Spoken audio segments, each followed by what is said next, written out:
Assalamualaikum warahmatullahi wabarakatuh. Nama saya Nadia Deska Putri, NPM 5214100025. Kali ini kita akan membahas tentang Project Stakeholder Management berbasis dari TA dari Mbak Dea Wemona SI 2020. Yang pertama kita bahas adalah Project Life Cycle. Seperti yang kita ketahui, ada 5 tahap dalam Project Life Cycle, yaitu Initiation, Planning, Executing, dan Closing, di mana pada setiap tahapannya dilakukan juga tahapan Monitoring and Controlling. Lalu apa kaitannya PLC dengan Stakeholder Management? Jadi, Stakeholder Management itu berada pada tahap Planning. Jadi, hasil planning yang dilakukan akan dijadikan sebagai panduan untuk menjalankan di fase berikutnya yaitu executing. Perencanaan stakeholder management yang dilakukan di awal itu bertujuan untuk sebagai perencanaan yang jelas bagaimana stakeholder sebaiknya akan dikelola pada tahap yang selanjutnya. Manajemen stakeholder yaitu adalah proses atau kegiatan untuk mengidentifikasi orang-orang maupun kelompok atau organisasi yang berpengaruh terhadap proyek. Tujuannya yaitu menganalisis ekspektasi stakeholder, dampak yang ditimbulkan oleh stakeholder terhadap proyek, serta memudahkan untuk menarik stakeholder dalam pengambilan keputusan. Fokus utamanya yaitu adalah komunikasi dengan stakeholder secara berkelanjutan untuk mewujudkan tujuannya, yaitu ini 3 tadi.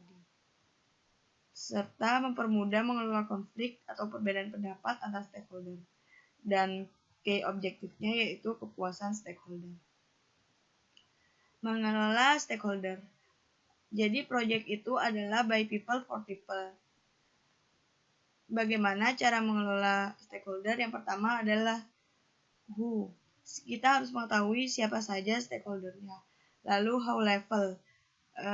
Apa level dari stakeholdernya itu bagaimana, serta how expectation, bagaimana ekspektasi atau harapan dari setiap stakeholder. Kemudian analyze importance, mengetahui seberapa penting stakeholder tersebut terhadap project yang kita lakukan, dan analyze influence yaitu menganalisis dampak dari stakeholder tersebut terhadap proyek kita. Lalu jumlah stakeholder itu bergantung pada ukuran, tipe, dan kompleksitas dari sebuah proyek. Stakeholder sebaiknya dikelompokkan berdasarkan kepentingan, pengaruh, dan keikutsertaannya. Proses manajemen stakeholder dari PMBOK 5 ada 4, yaitu identifikasi stakeholder, merencanakan manajemen stakeholder, mengelola keterlibatan stakeholder, dan mengontrol keterlibatan stakeholder. Yang pertama yaitu identifikasi stakeholder, itu berupa pengumpulan dokumen yang relevan. Lalu mengidentifikasikan fokus stakeholder dengan tepat. Inputannya adalah project charter, procurement dokumen, EEF yaitu Enterprise Environmental Factor, formula, organisasi proses aset. Outputnya adalah stakeholder register, di mana nanti akan menjadi inputan di merencanakan manajemen stakeholder, yaitu pembuatan strategi manajemen. Manfaatnya, project manager itu dapat gambaran jelas tentang peranan dari stakeholdernya. Inputnya selain project register, stakeholder register adalah PMP, EEF, Organization Process Asset, atau nanti kita akan sebut selanjutnya yaitu OPA. Prosesnya yaitu Plan Stakeholder Management. Outputnya adalah Project Document Update, yaitu Stakeholder Management Plan. Mengelola keterlibatan stakeholder yaitu komunikasi untuk memenuhi ekspektasi dan meratakan isu. Manfaatnya adalah meningkatkan dukungan dan meminimalisir resistansi pada stakeholder. Inputannya, outputan dari tahap 2, SMP, lalu communication management plan, change log, dan OPA. Selanjutnya yaitu outputnya issue log, change request, PMP update, project document update, dan OPA, yaitu Organization Process Asset. Mengontrol keterlibatan stakeholder. Kegiatan yang dilakukan adalah memonitoring keseluruhan hubungan stakeholder proyek dan proses. Inputannya PMP, issue log, work performance data, dan project document. Outputnya adalah work perform information, change request, PMP update, project document update, dan OPA update. Selanjutnya adalah stakeholder analysis, yaitu suatu teknik untuk mengumpulkan dan menganalisis informasi baik secara kualitatif ataupun kuantitatif, dan yang menentukan siapa stakeholder yang perlu dipantau interestnya selama proyek berlangsung. Jadi perannya pada tahapan ini adalah teknik pada tahapan identifikasi stakeholder atau aktor. Metodologi dalam stakeholder analysis adalah yang pertama adalah problem formulation atau formulasi permasalahan, yaitu dengan cara menentukan masalah awal mengapa perlu diadakan stakeholder analysis. Yang kedua, mengidentifikasi siapa stakeholder yang berkepentingan. Yang ketiga, memetakan hubungan formal antar faktor. Biasanya itu disajikan dalam bentuk formal chat. Kemudian, menganalisis minat stakeholder untuk mengklasifikasikan stakeholder ke dalam beberapa kelompok, yaitu high dedicated dan low dedicated. Selanjutnya yaitu menganalisis ketergantungan atau interdependensi. Resource yang diidentifikasikan adalah informasi, pengetahuan, knowledge dan skill, tenaga atau manpower, uang, otoritas atau formal power, dan posisi pada hierarki.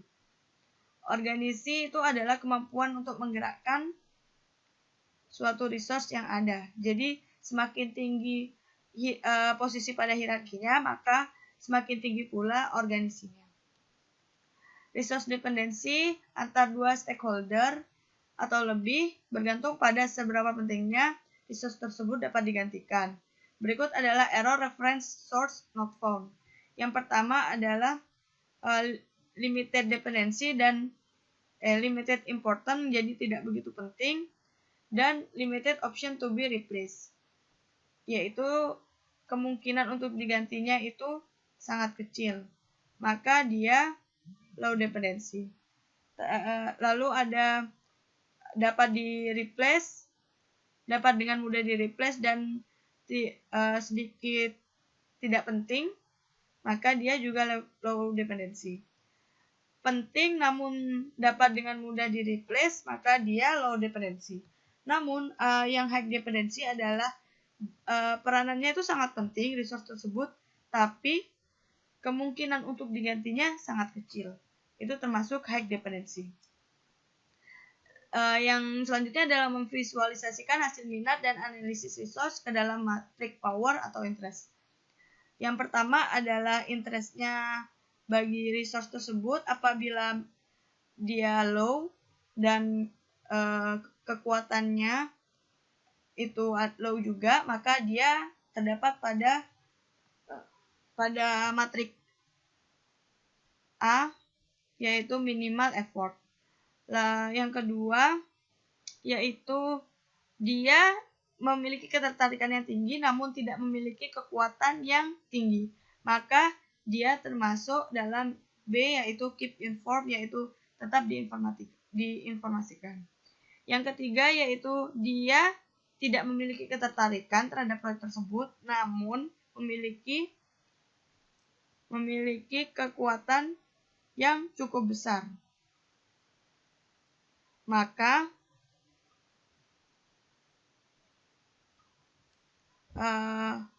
akan dimasukkan ke dalam keep satisfied. Lalu level of interest-nya tinggi dan power-nya juga tinggi, maka dia disebut sebagai key players. Strategi manajemen dilakukan dengan berbagai kegiatan. Kegiatan yang dapat dilakukan yang pertama melakukan konsultasi, yaitu PM meminta pendapat terhadap stakeholder atau membahas masalah tertentu terhadap stakeholder tertentu. Yang kedua yaitu menyiapkan sarana penginformasian perkembangan proyek terhadap sponsor. Di sini bisa melalui SMS atau email atau grup chat. Lalu yang ketiga adalah mengadakan rapat mingguan dengan stakeholder. Yang keempat mengadakan brainstorming, melakukan koordinasi 2 atau lebih stakeholder bila dibutuhkan, melakukan pengecekan berupa inspeksi atau semacamnya, melakukan diskusi singkat, mengadakan diskusi grup untuk beberapa stakeholder secara langsung. Biasanya ini dilakukan untuk memecahkan suatu masalah tertentu, membuat forum komunikasi untuk kelompok-kelompok stakeholder yang seperti tadi multi chat berdasarkan pembagian stakeholder yang 3 yang sudah saya sebutkan pada slide sebelumnya. Lalu mengirim email atau SMS sebagai reminder untuk stakeholder. Jadi karena stakeholder itu adalah orang yang penting untuk proyek kita, maka sangat penting untuk mengirimkan reminder agar proyek berlangsung tepat waktu kepada stakeholder. Terima kasih atas perhatiannya. Wassalamualaikum warahmatullahi wabarakatuh.